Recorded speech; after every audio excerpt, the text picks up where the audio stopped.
Assalamualaikum warahmatullahi wabarakatuh.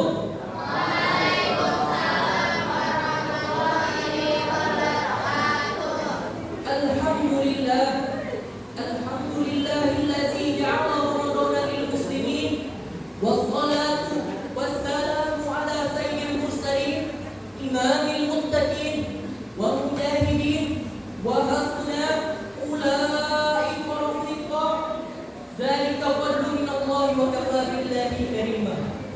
Faqad qala Allah ta'ala fil Qur'anil karim, a'udzu billahi minasy syaithanir rajim. Bismillahirrahmanirrahim. Ya ayyuhallazina amanu kutiba 'alaikumus shiyam kama kutiba 'alal ladzina min qablikum la'allakum tattaqun. Shadaqallahul azim. Pertama-tama dan yang paling utama dan yang diutamakan oleh para alim ulama, marilah kita panjatkan puji serta syukur kita kepada Allah Subhanahu wa taala sehingga kita bisa berkumpul di acara ini dengan keadaan sehat walafiat. Salawat serta salam tak lupa kita curahkan kepada junjungan Nabi besar kita, Nabi Muhammad sallallahu alaihi wasallam, yang selalu kita ikuti sunnahnya dan selalu kita teruskan perjuangannya hingga yaumul kiamat nanti. Yang sama-sama kita hormati para dewan juri yang arif lagi bijaksana, dan yang saya cintai para hadirin yang insyaallah dirahmati Allah Subhanahu wa taala. Para hadirin sekalian, izinkan saya membawakan pidato yang bertema hikmah disyariatkannya puasa Ramadan. Para hadirin rahimahumullah, salah satu ciri khas keutamaan bulan suci Ramadan yang bisa kita lihat bersama adalah masjid-masjid seolah menjadi lebih hidup. Al-Quran sering dibaca dan terdengar di mana-mana. Menunaikan ibadah menjadi lebih khusyuk. Dan dari banyaknya ibadah yang kita lakukan, mengapa ibadah puasa yang paling menonjol di antara ibadah yang lainnya? Mengapa demikian? Karena puasa bukan hanya menahan haus dan lapar saja. Puasa melatih fisik dan mental kita. Maka dari situlah wajib kita pelajari hikmah-hikmah disyariatkannya puasa agar kita mendapatkan pahala yang besar di sisi Allah Subhanahu wa taala. Hadirin yang berbahagia, hikmah disyariatkannya puasa yang kita ketahui bersama, puasa memiliki hikmah yang sangat luar biasa. Puasa juga menjadi tempat untuk menghapus dosa, meningkatkan takwa, mendekatkan diri kepada Allah Subhanahu wa taala. Puasa juga menjadi sarana untuk mengkoreksi diri, mengintrospeksi diri, dan meningkatkan kualitas ibadah kita. Setidaknya ada 4 hikmah yang wajib kita ketahui bersama.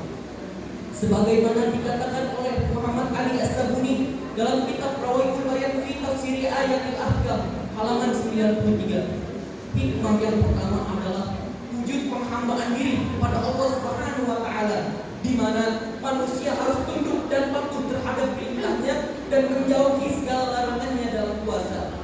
Dia meninggalkan makanan, minuman dan syahwatnya karena aku.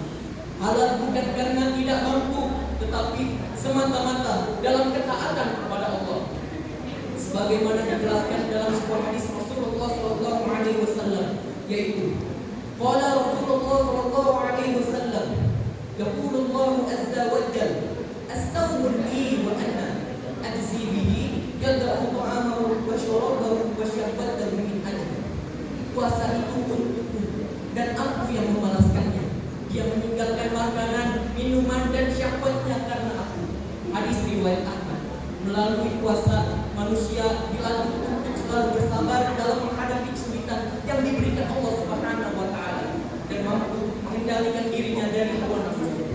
Hadirin yang berbahagia, hikmah kedua dari disyariatkannya puasa adalah mendidik jiwa agar selalu sabar serta tabah dalam menghadapi kesulitan dan ketetapan yang diberikan Allah Subhanahu wa taala dan mampu mengendalikan dirinya dari hawa nafsu dan berbagai macam hikmat yang lainnya. Hikmah ketiga dari disyariatkannya puasa adalah menumbuhkan rasa cinta rasa kasih sayang, kepekaan sosial terhadap manusia, dan mampu mengendalikan dirinya. Salah satu contoh dari Nabi Yusuf alaihissalam, meski ia pernah memegang perbendaharaan negaranya, namun ia tidak pernah merasakan yang namanya kenyang. Ia senantiasa merasakan lapar. Perihal itu ia ditanya dan ia menjawab, "Asya'in ana syabitu unsarjani." Jika aku kenyang, aku akan melupakan orang yang lapar. Hikmah keempat dari disyariatkannya puasa adalah menumbuhkan rasa cinta, menyucikan jiwa, dan menanamkan rasa takut kepada Allah Subhanahu wa Ta'ala, dan memastikan orang yang benar-benar melakukan puasa dan orang yang benar-benar meningkatkan takwa, sebagaimana dijelaskan dalam surat Al-Baqarah ayat 183, yaitu Bismillahirrahmanirrahim. Ya ayyuhallazina amanu kutiba alaikumus syiyam kama kutiba alal ladzina min qablikum la'allakum tattaqun. Shadaqallahul azim. Artinya, wahai orang-orang yang beriman, diwajibkan atas kamu berpuasa sebagaimana diwajibkan atas orang-orang kamu sebelum kamu bertakwa. Pada ayat tersebut menjelaskan bahwa tujuan dari puasa untuk meningkatkan derajat takwa, bukan untuk menahan haus, lapar, dan dahaga saja. Maka daripada itu wajib kita pelajari hikmah-hikmah disyariatkannya puasa agar kita mendapatkan pahala yang besar di sisi Allah Subhanahu wa Ta'ala. Para hadirin yang saya hormati, mungkin hanya ini yang bisa saya sampaikan. Semoga pidato yang saya sampaikan bermanfaat bagi kita semua. Mohon dibukakan pintu maaf yang sebesar-besarnya jika ada salah kata. At least saya alhamdulillah selama puasa belum pernah mokel. Bagaimana dengan teman-teman sekalian? Pernah mokel? Jangan. Jikalau pernah melukai tubuh, tetapi masih ada harapan untuk sembuh. Namun, jikalau bisa melukai hati, di mana obat akan dicari? Makan keripik di pinggir sawah. Keripiknya jangan sampai jatuh.